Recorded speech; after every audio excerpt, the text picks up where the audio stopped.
awesome day of FileMaker training. I'm Richard Carlton here at fmtrain.tv, where every day is an awesome day of FileMakerness. It's pretty great. Real quick, I just want to welcome all of you to, like I said, once again, Friday. We're broadcasting in high definition on YouTube, Twitch, and Discord every day. We're spending a lot of time and effort bringing together some really good training. Someday trainings are better than other days. So last night at 2 in the morning, I got this message. And it's like this secret encoded message, and it's like the underground in World War II, or we're behind enemy lines. You hear this noise making, and they're sending out secret signals. And he goes, "I hear this message from Christian Schmitz, like, I have new stuff. I just built it today." And I'm like, "What? You just coded some new stuff today in his plugin?" Yeah, he goes, "I'm a little short of 8,000 functions, so I need to build some more at the middle of the night." And then so I go like, wow, that's cool. So today we're going to be doing Christian Schmitz Monkeybread plugin action for the Claris FileMaker platform. Pretty exciting. Now, before we do that, let's talk really quick about the upcoming broadcast schedule. Today is image editing with Monkeybread. And he built some new stuff, which is great. I'm not sure what he built, but he promised me that it would be the most amazing thing I've seen at least all week. So I'm very excited about that. And then on Monday, we got the web viewer, which is interesting. Next week, we got the return of Nick Hunter. So Nick Hunter is picking up the hot air balloon kin, what do we call it? A makeover. It's like when they take you in, they cut your hair, they beautify you. That's what Nick's working on with Kin, hot air balloon Kin, very exciting. The Friday of that next week, we got Jake Sheely, I think. I haven't got a confirmation on this, but he's on the schedule here, which makes it seem to be official. As a reminder, if you go to fmtraining.tv, you can see the live training schedule. We also have certification training, which is still current. As of right now, it's still current. It's training for the current certification test that Claris still offers. So Christian Schmitz, I'm going to stop sharing my screen. We're going to transfer command to you. Now, you called me very excited in the middle of the night last night, woke me up from my sleep, telling me how great you've coded some new features. So you're going to be showing us a brand new feature today, right? A brand new example. I made an example for you guys. Okay. Because you people love to have nice examples. So here it is. So a nice FileMaker solution for cropping pictures. Cool. We can crop pictures for a long time, but people always asked how to make it a little bit better. So let's take a picture. And then you can click on the container and you place a line, and you click again and you make a nice rectangle. Really? I got that. So let's say it doesn't fit really. So let's put a point here and the other point maybe here. And when you pick your selection, you can click crop. Wow. All right. And cool. This doesn't need a web viewer. So this is pure FileMaker. It doesn't need a web viewer, which is always the thing with the JavaScript stuff, right? The JavaScript, you have to use a web viewer for that. Okay. Yeah, anyone can do it in JavaScript. So the idea here was that I got a customer asking how they can specify where to cut or where to apply an effect or draw something, doesn't matter what, but you need a way to come from your mouse position with a click to the coordinate within the picture. That's a little complicated. I like it. Yeah, I know, I'm sure it is. That's otherwise it would have been done already by more people. Yeah, so that's neat. So should you want to walk us through this a little bit more? Yes. So let's start with the first script. We load in a new picture. The first thing is a little convenience here. If you don't have a record yet, we avoid an error in FileMaker and just create one. That's something I see often with the examples, because we deliver an example without records to save a little bit disk space. And so you have to create a record, and the script does it automatically. Then we insert a picture, and if that works and you're not canceling that, we set here the points to empty and then run the update image script. So basically, this is your input, this is an intermediate picture, and that's your output. So if you like to export, we export the output picture. And now we make the update. So when we have some points, we can load in the existing picture from the input container. Then we query the width and height of this picture. And we can set some drawing colors. So here in this case, we say we want red lines, but I could put whatever color there. I can even put text there. So we have some named colors. You can specify colors as grayscale, RGB numbers, or like this, like on the web with hex notation. Oh, this color here.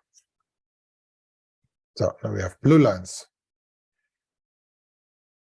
The line width is 3, so our line drawing to show the lines, the line shouldn't be too small so you don't see it.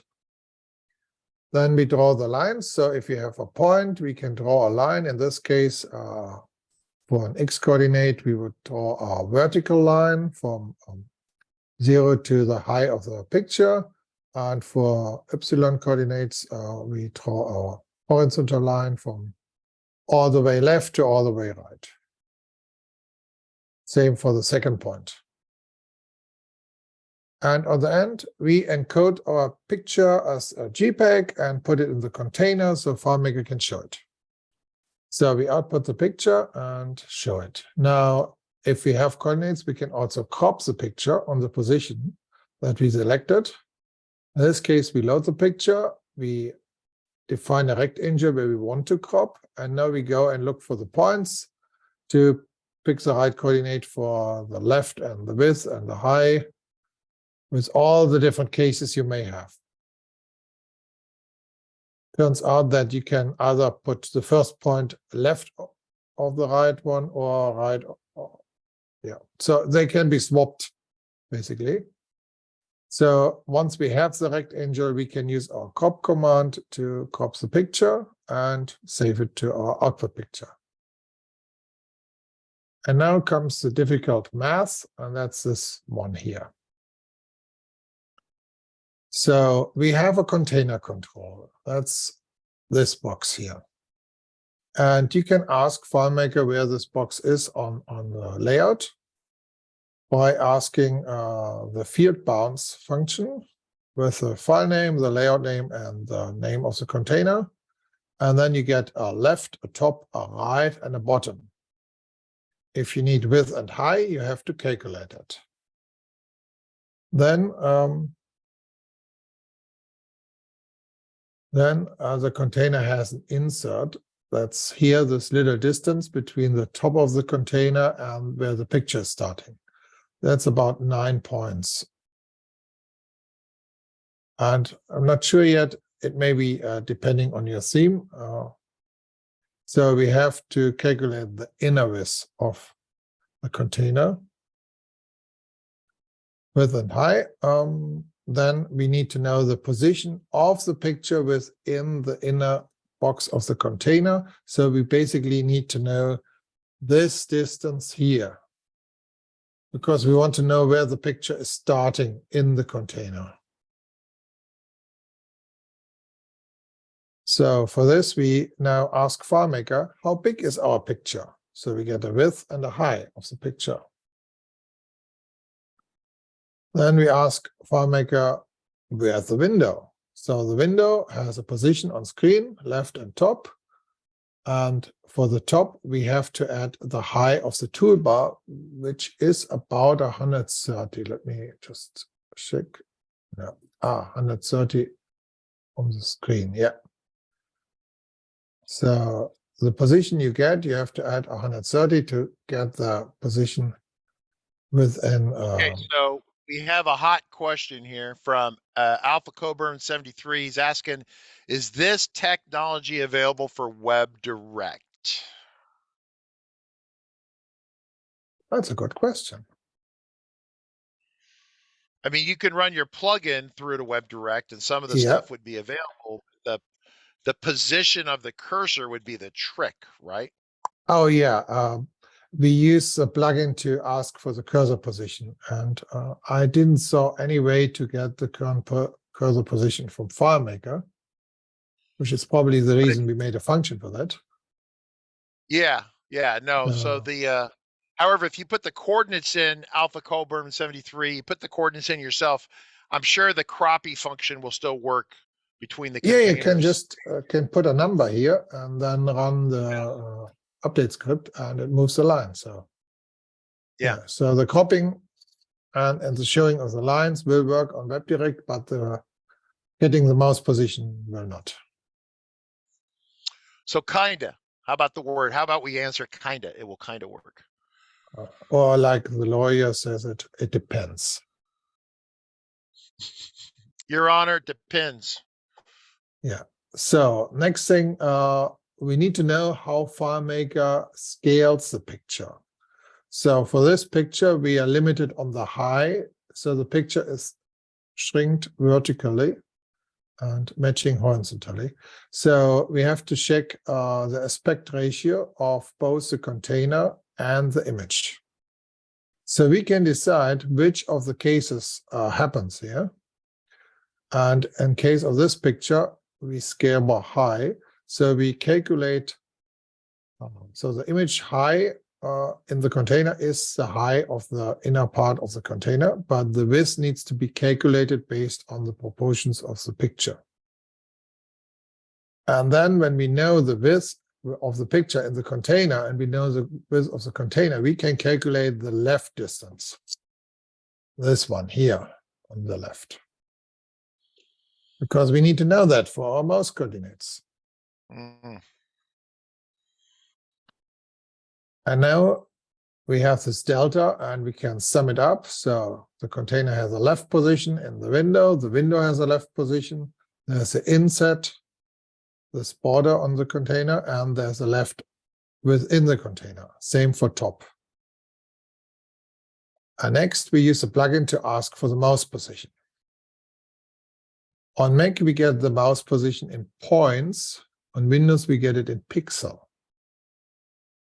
This is one of the little differences you have to figure out when you test this. So I started with Mac, everything looked fine. Then I went to Windows and okay, backups. That's a really, I ran into this yesterday with Christian. Hey, Margaret, can you send a text message and invite to this video for Christian Olson real quick? Tell him that it's relevant to him if he wants to come in here real quick. So when you're getting mouse coordinates on the Mac, you get points. And when you do it on Windows, you get pixels. Is that is that what you're just saying? Yeah. Okay. Margaret, send it to Christian Olson saying that we're talking about him and his pixel problems on the live stream. 1 point is mostly 2 pixels. So it's on Retina screen. Yeah, so, but on Windows, back actually, in the day, was it 72 pixels or per inch on the Mac and was 75 on Windows or something like that? Was that no, that was 72. So Mac is 72 dpi and Windows is 96 dpi usually. Okay. And now the specialty is on Windows. I actually asked the operation system for the scale because the scale may be anything, maybe 1, 1.5, 2, maybe 3. Yeah. So I don't know. Could be anything. On Mac, it can technically be 3 also. But on the Mac, we're doing with points now. We do points now, right? And so you're saying Windows is not using points yet? Well, technically, you could say a point is whatever the scale is related to pixels. So you could use Windows like Mac if you do all the work, but the mouse function gives pixels. Gives pixels on Windows. Yeah. Okay, cool. Because I literally had a meeting with my senior engineers last night who, Christian, you guys know Tuition, working on the Wolfpack, and he was losing his shit because he built something really great on the Mac, and it was off like 10 or 10, about 10%, 15% on Windows, and he couldn't account for it. And I go, dude, right? And so then you cover this the next day. This is the answer, right? So the next thing is I notice is we are about 7 pixels off on Windows. I don't know which part of my calculation above is wrong. Or if maybe there's another border frame I didn't see. That's what we were trying to figure out, if it was a dock or a border frame or something was causing us to be off. We had the same exact thing yesterday. Good. Okay. So next thing is we got our mouse coordinates. Now we subtracted the delta here. So our mouse coordinate is now within the visible picture. And now we scale it back to the original pixel size. So we get back from the points on the screen back to the pixels in the original source picture. And then we write down those in fields. And this math is something that takes an hour or two to think about to get all these conversions. So you've already done all the hard work for us, is what you're saying. Yeah, but still, it's possible that using a different theme in FileMaker may have different values here for the insert. Maybe if you go here and use one of the options for the container, like alignment or so, or scale factor decision here. So if you change anything here, so we use reduce image to fit. If you use a different one here, the calculation is differently. If you change the alignment, you have to change the calculation. Okay, but I think this is quite helpful for anyone who needs some kind of cropping, scaling, or maybe you can also use it for PDF things. Like you could take a PDF page, render it as picture, let the user click, so you can define where to put something on the PDF, and then you can use the coordinates later to make your PDF. Whatever. So if layout is showing on a second screen, okay, let's move. Okay, trust me, it worked on my second screen. Oh, sure. Yeah, but you may figure out, I have no idea. On Windows, this can be very difficult because you can have different scale factors on Windows per screen. Also on Mac, you can have different scale factors on the Mac screen. But this here is passing 0 because that's for the main screen we asked the scale. If you want to have this work correctly on Windows for setups with several screens with different scale factor, you may have to figure out which screen you are on, which requires a little bit of loop over all the screens. Look if the coordinates of your window are within the borders of the screen. So this, but we have screen functions. Let me see.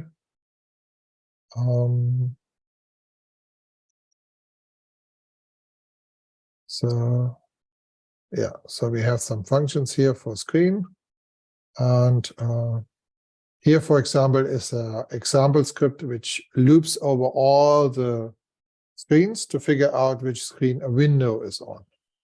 So you can know if it's screen 0, screen 1, or screen 2, or screen 3, whatever. Everything will work on WebDirect except here mouse X and mouse Y. Right. Lynn and Austin said, will this work correctly if the layout is showing on a second screen? I think you're kind of talking about multiple screens, right? So Lynn, did we answer your question? Yeah, I will include the example with the next plugin update. And okay. If anyone wants a copy earlier, you can, of course, email me. But otherwise, support at monkeybread. What is it? It's always, I always say monkeybread.com, but I don't think that actually is. Yeah, actually, I created that email address. Oh, you did? So support at monkeybread.com, not .de or whatever it is. It's your choice. Okay. So, okay. All right, Lynn says we answered his question, so that is awesome. Thanks, Lynn. Questions are appreciated. Lets us know that you're still alive. Yeah. So, yeah. Let's take some more questions. Anyone has a question about something? Otherwise, let's take a look. Image manipulation in FileMaker. Questions. The Labo. DPI depends on display resolution. Yeah, The DPI display is off your resolution. screen, Yeah, yeah? well, it's Mac is using points. Windows is still using pixels, is what Christian is saying, right? So So for when we ask the Mac operation system for the coordinates of the mouse, we get it in points on Mac and in pixels on Windows. But that's just a little convenient because the operation system or the plugin could, of course, do the math for us, but we decided to not do that. okay. So we can ask I- the plugin about the scale. Yeah. So let's take a look at another example. Let's say you like to put some text on a picture. So you can you can put text on a picture with the plugin. Oh, it doesn't do 2 lines. Let's see a look on the script. How does it put the text on it? We load a picture.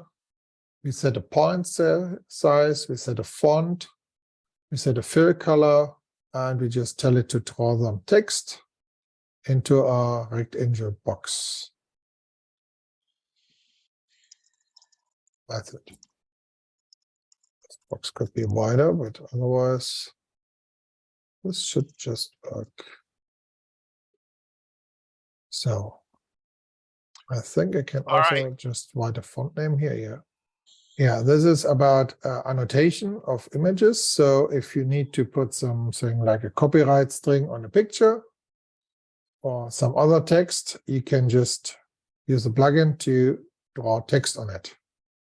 You have to specify the box where the text goes.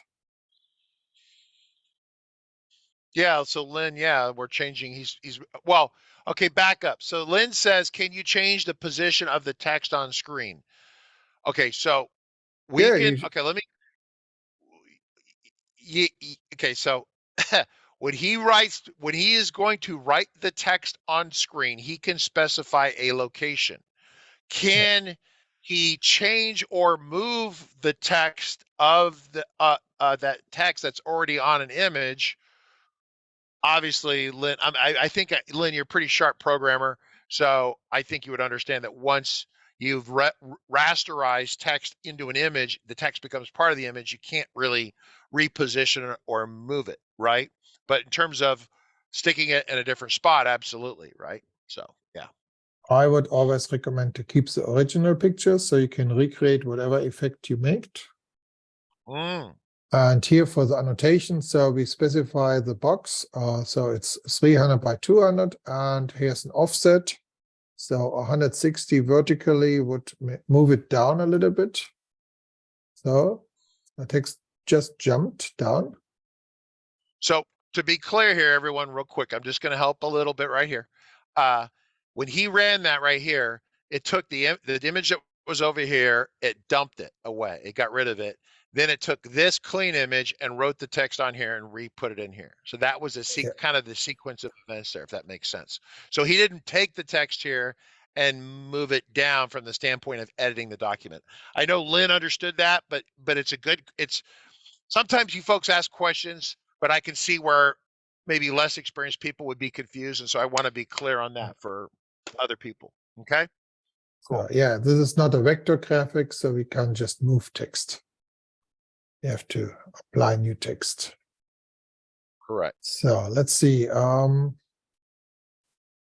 We can also trim pictures, which is quite common. So yep. You may have a picture with a border, and really this border is difficult to see. So let's just change the color of the border. Oops. Border. Yeah, there are some.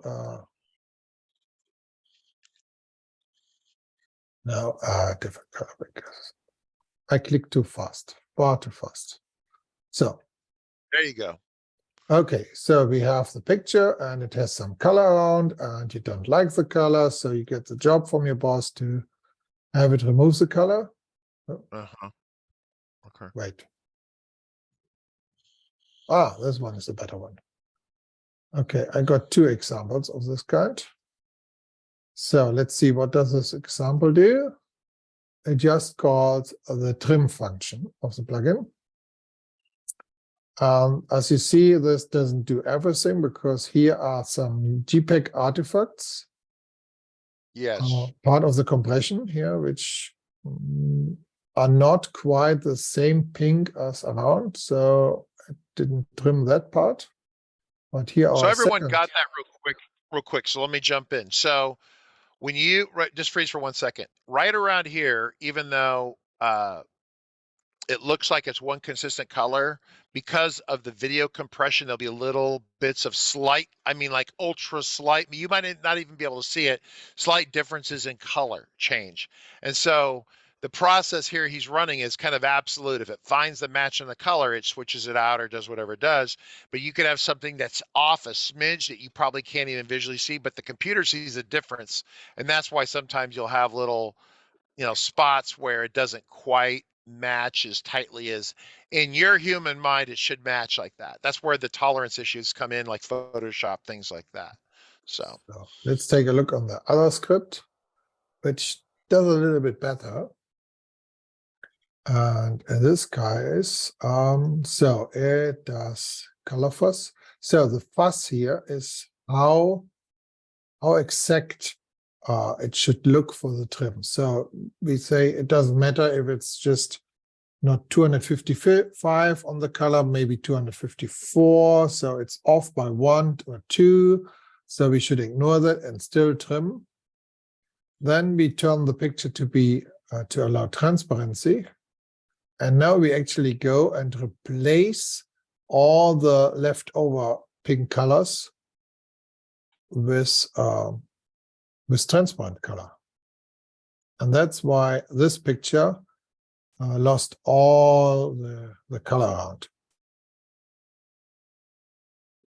So, yeah. So I had customers who needed transparent pictures and had to remove any background, like a white or gray background, from taking the picture. So let's take another one. People asking was, you showed 2 of the color trims, you only have 1 script, why were the results different? And Christian, yeah, 2 different files. This is the first script, and this is the second script, because someone is just asking about the different scripts. Yes. So this is the old one, just calling trim, and this was the new one I made for a client to do both trim and then replace color to remove the rest of the colors. Okay. Those So are in general, when we write a script to edit a picture, we do that because we want to edit maybe 100 pictures in a batch job.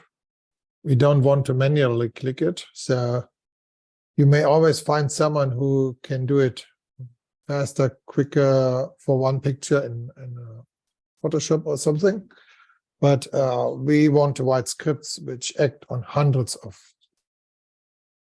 Correct. Yeah.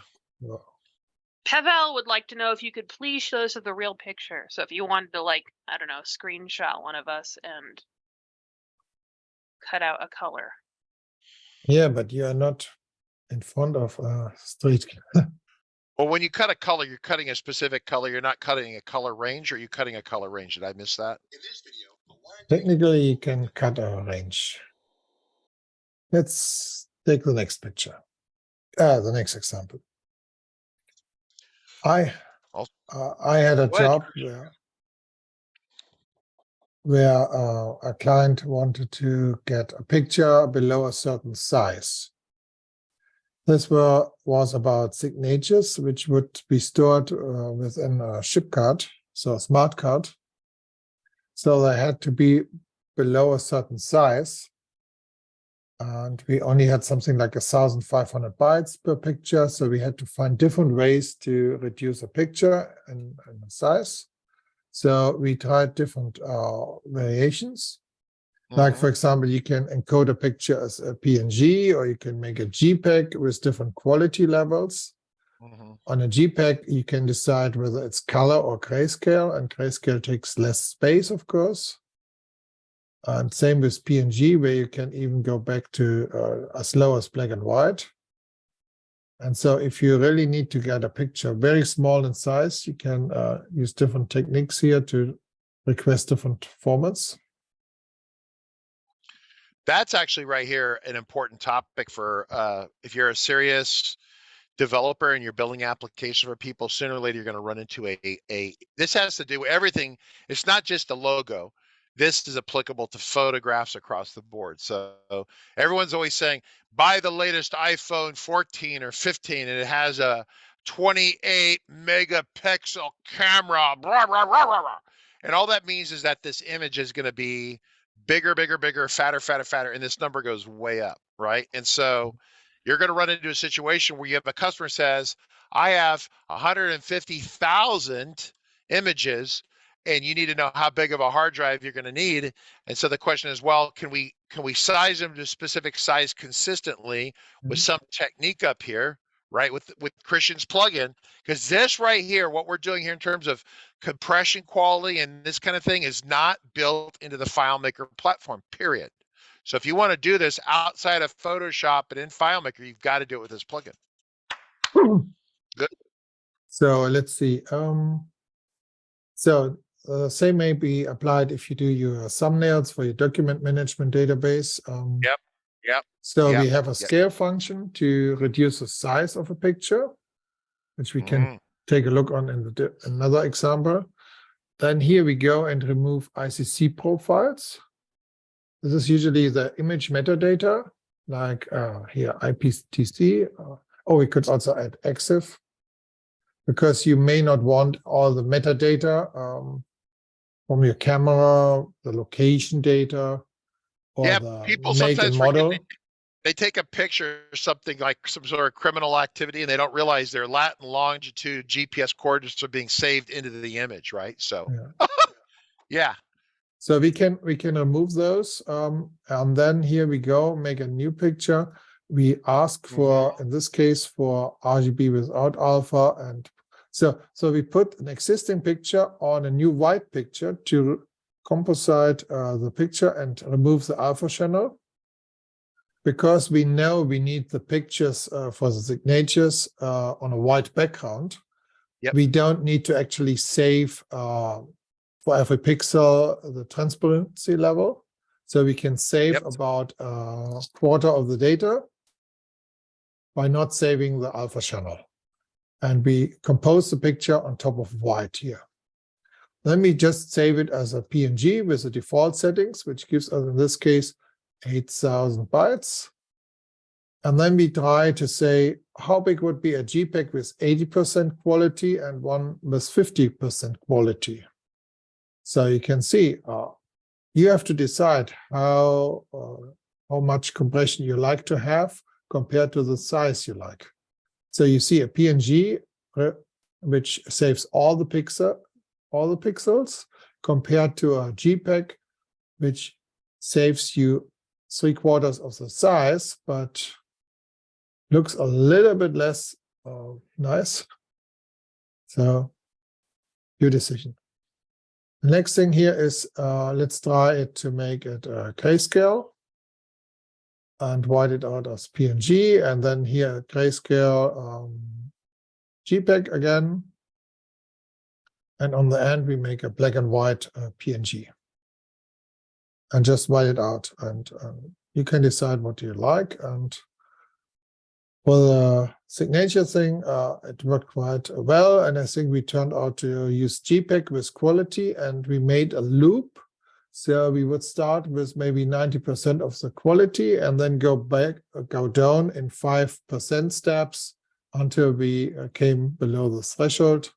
And so we could use the highest possible quality for the picture and still fit the size limit.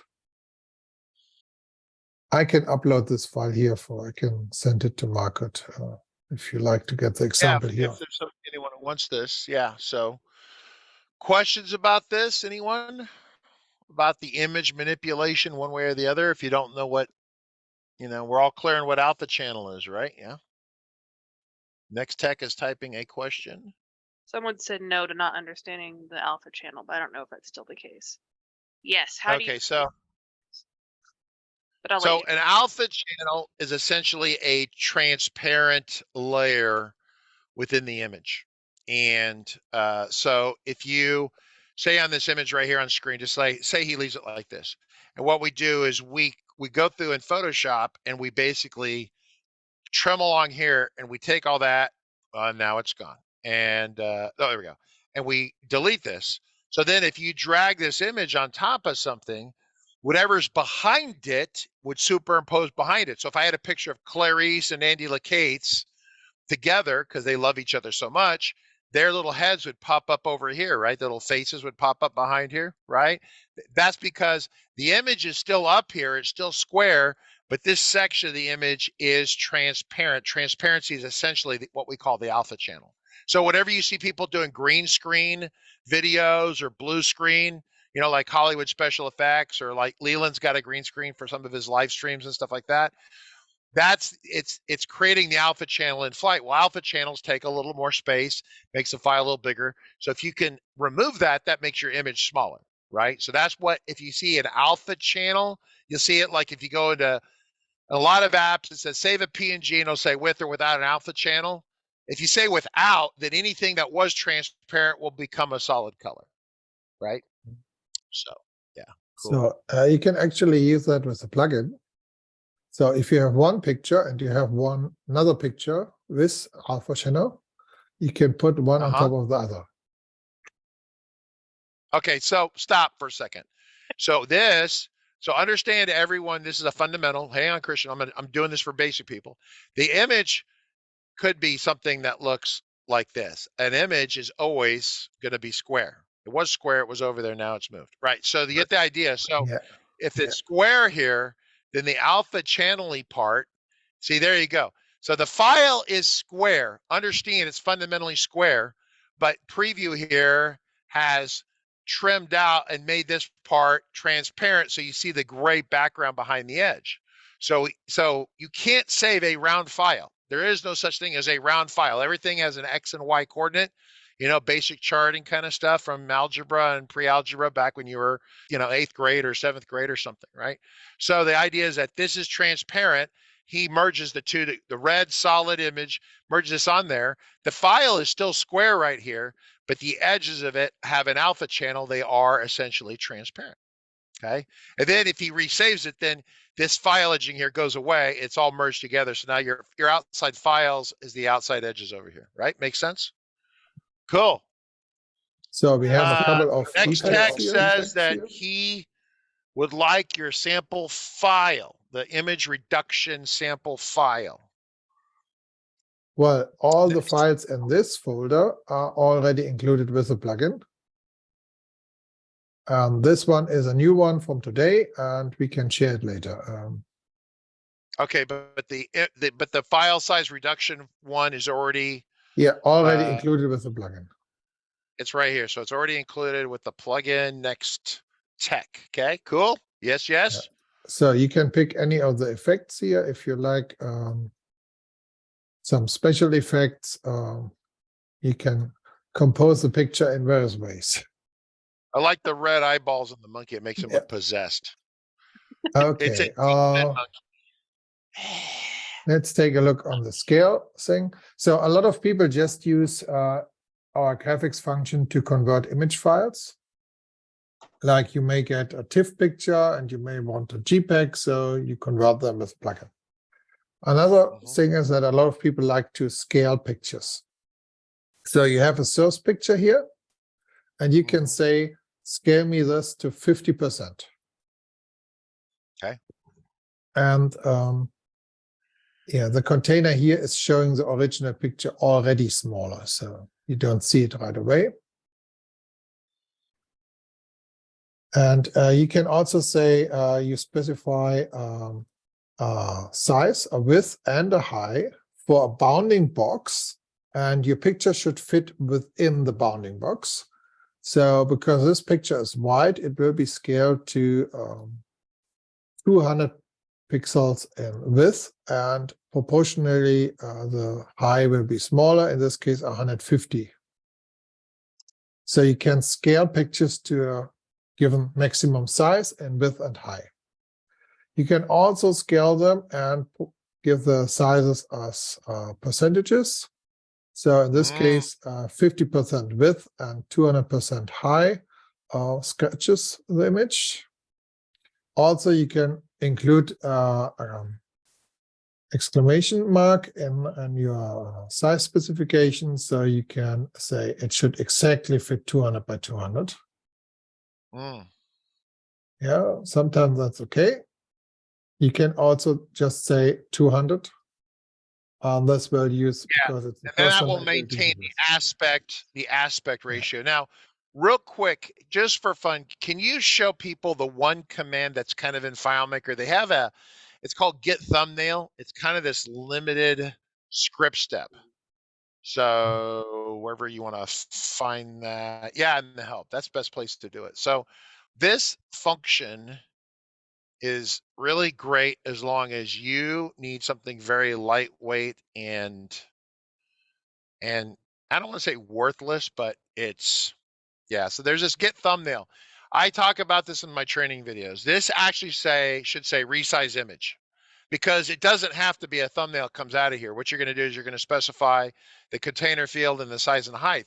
There's nothing in here about compression, changing the resolution. Well, the resolution is implied here, but changing the compression, changing the file format. Because remember, everything you stick in FileMaker, Christian Schmidt, isn't it true? If you stick everything that goes into FileMaker turns into a high-res PNG, even if you put like a TIFF or something in there, internally, it keeps the TIFF, but then it also creates a mirror as a JPEG, I think, a high-res JPEG. Isn't that what they use? Or do they use PNG? You remember? No. Is it? Well, we can actually take a look. Okay. So we have a function in the plugin to tell you what's in a container. Okay. Because you may want to know. It types here. Put in the container name, and it tells you this container has a file name, a JPEG, and a size. And now I say monitor, so I can see the change. Now I take a picture and export it quickly to, let's say, TIFF. So here on the desktop is my TIFF. Drop it in. And now you see we have here DPI information, a file name, a JPEG preview picture, a size information, and a TIFF. Okay, so real quick on this. So this is the part that you can see, going back to some of the under the hood sessions with Claris. When you drop an image in, a lot of times they will do an internal conversion that maybe you don't get to see it. And it's an internal version that they will use for other activities, thumbnailing and things like that. And they will do a conversion internally. So when you save an image into a FileMaker file, it will frequently become more than one kind of file, right? They basically, Claris replicates it and duplicates it, right? So, yeah. Yeah, some file types get a preview picture as a JPEG, so it can be shown on the web easily. Most browsers will handle TIFF, but on the websites, JPEG is quite a common format. So it's nice to have a preview picture. So do we have any other question?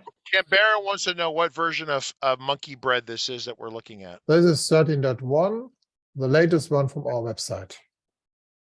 13.1. Okay, yeah. Cool. So let's take a look on the clip image example. Let's take here the monkey and run the script. And this is the script which creates a round picture with transparency on the side. So remember, once again, everyone, there's no such thing as a round image. So it's a square image, but he's made it transparent around the edges here. It's a little small. All right. Okay, go. I can export it and oh, that's a problem. It's got a funny name. Yeah, worthless Richard. There we go. I like that. So this transparency, we added that for a client. They wanted to take the picture the user took with the iPhone and make a nice round picture to use on their software as an icon for the person. Yep. That's typically something where you get a huge picture from the user. Yes, and you want to make it not just smaller, but in this case, this little framing with a circle looks quite nice. Okay. And that's a little bit more complicated script because it builds this picture step by step. So first we load the picture. Then we take a look on how big the picture is because we want to have a rectangle picture. We have to look here, so size, width, and height. Then we look the values for the desired destination size. And then we create a temporary picture and the source size we like. And then we draw our source image on this temporary picture and scale it down to the desired size. So now we have a rectangle picture at the right size. Okay. So when you develop stuff like this, you should output all the temporary pictures into containers so you can inspect them. Yeah, exactly. By the way, Nextech says currently we use that script step, the thumbnail, and loop it until we get the size we want, and it takes huge files and it takes them down. So understand that you're dealing Nextech with P and Gs and things like that. You don't have the control. So if you're really trying to save space on the server, right? Then you want to take a look at the Monkeybread plugin and maybe, because just understand, I mean, here's the deal, you don't have to roll out Monkeybread everywhere, but because once Monkeybread is done creating the smaller thumbnails for you, everyone will see them. Not everyone has to be running this process, but everyone benefits from this savings. So that's the whole point of why we have these conversations. While there's only a couple people asking questions here, this stuff is really applicable to almost at some point every FileMaker developer is going to run into this these kinds of needs.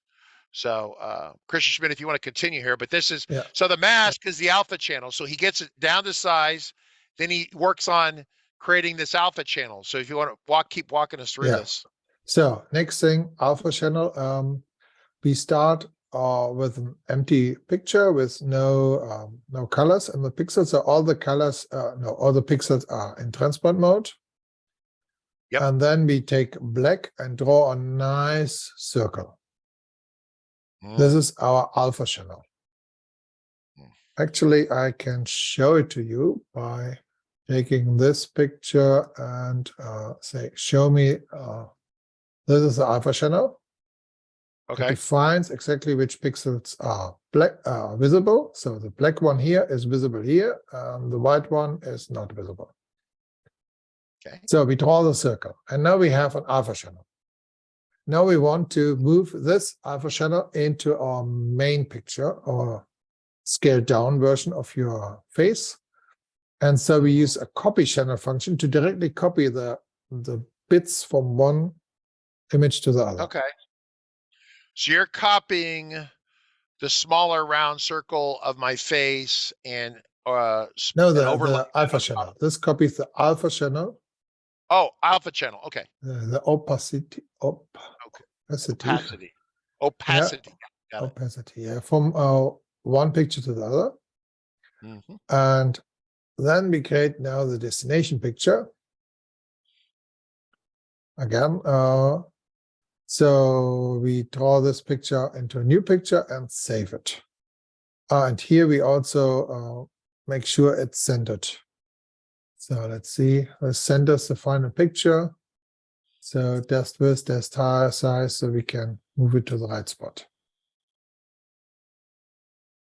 And not sure if all the steps are needed for this, but the memory. I was going to ask you about memory, but you do a little memory cleanup, so you free the memory. Yeah, okay. we throw all the images out of memory, so we can continue without leaking memory. And I have quite basically every month a call from a customer who tells me my server is using 20 gigabytes of memory. I don't know why, and I ask them because they're running this part over and over again without this part down there, right? Yeah.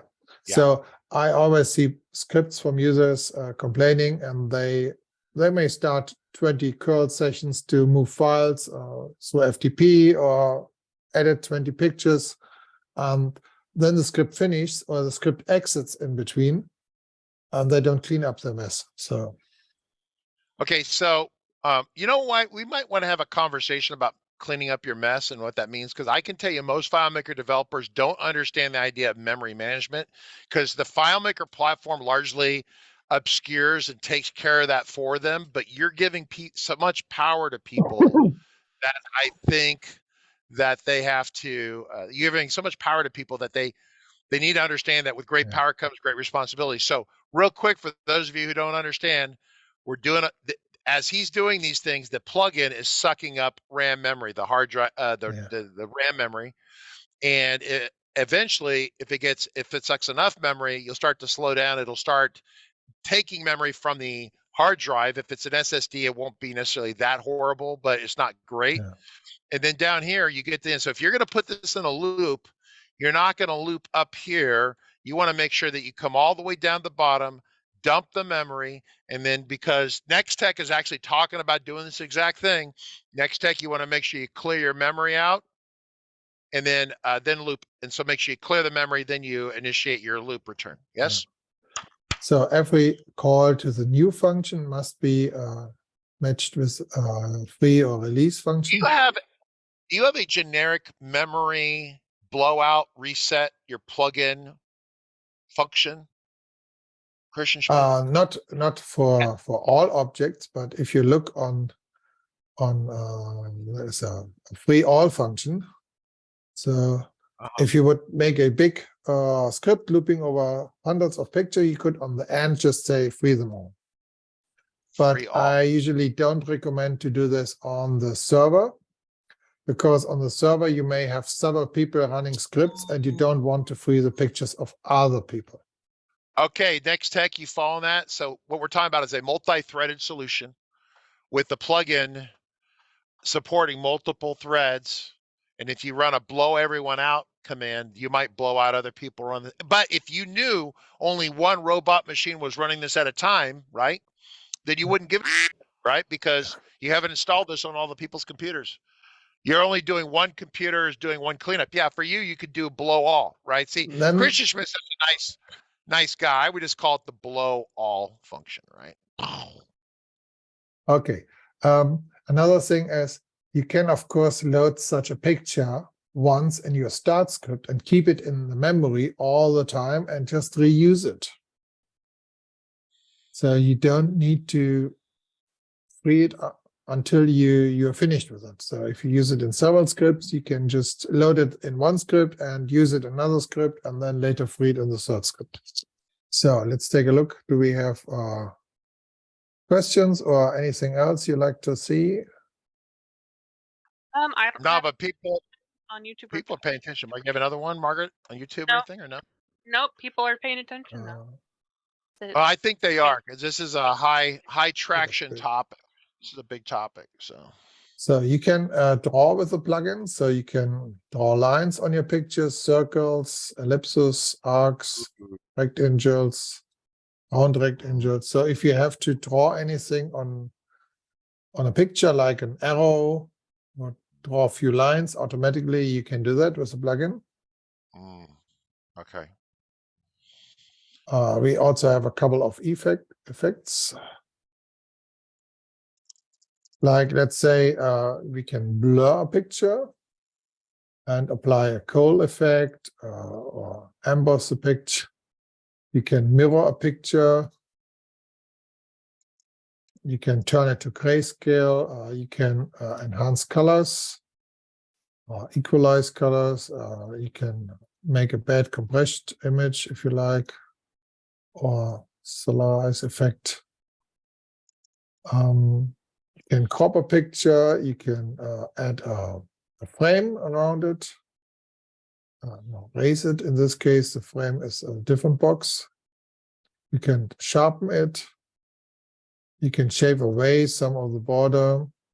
You can take one color channel if you like. You can also negate a picture. Oh, this implode doesn't work. Okay. You can apply a threshold. So you can, that's threshold thing is good for our OCR, because the OCR needs a black and white picture usually.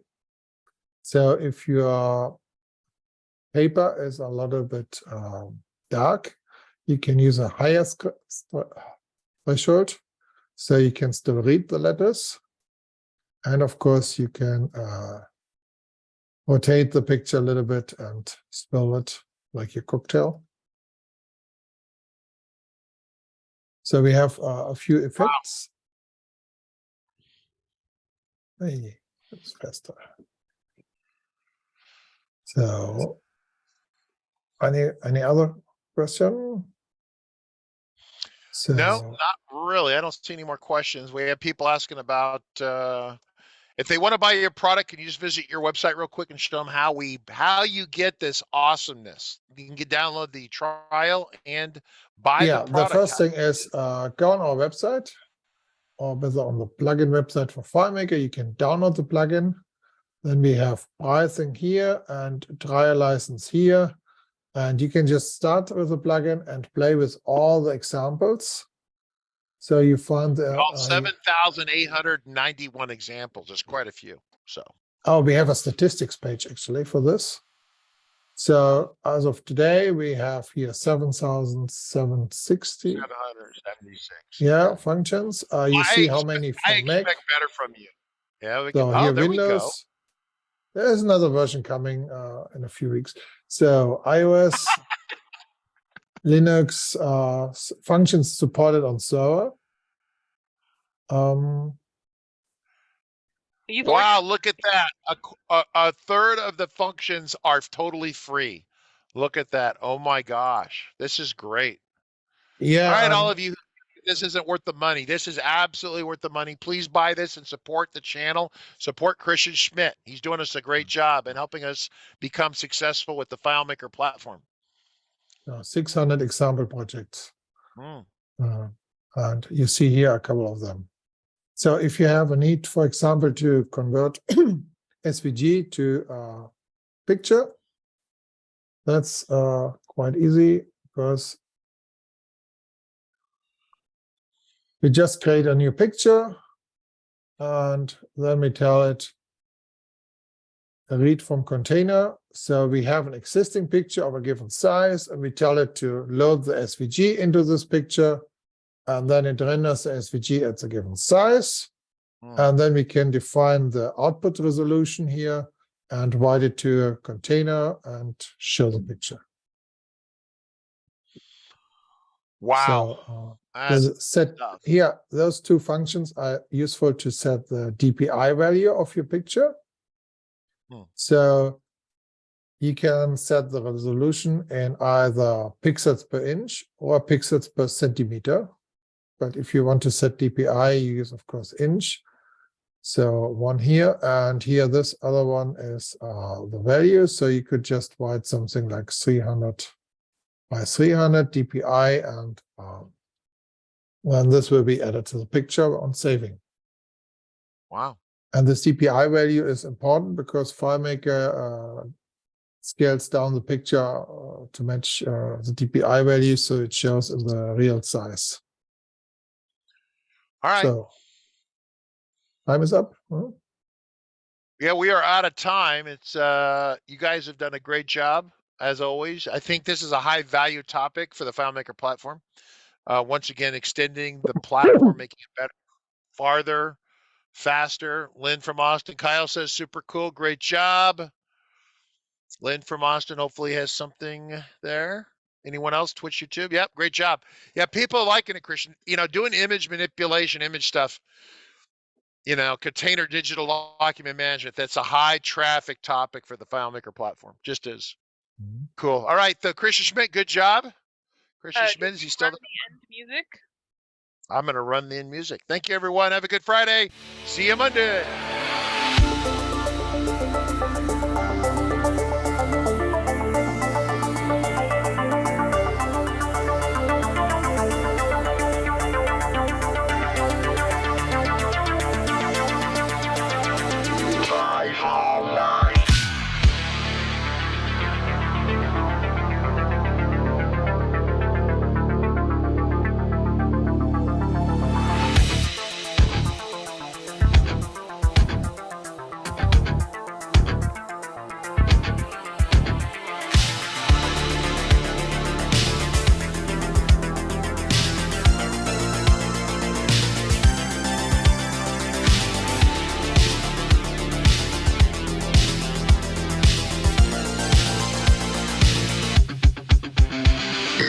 Got a report of an individual up here who may be a FileMaker license.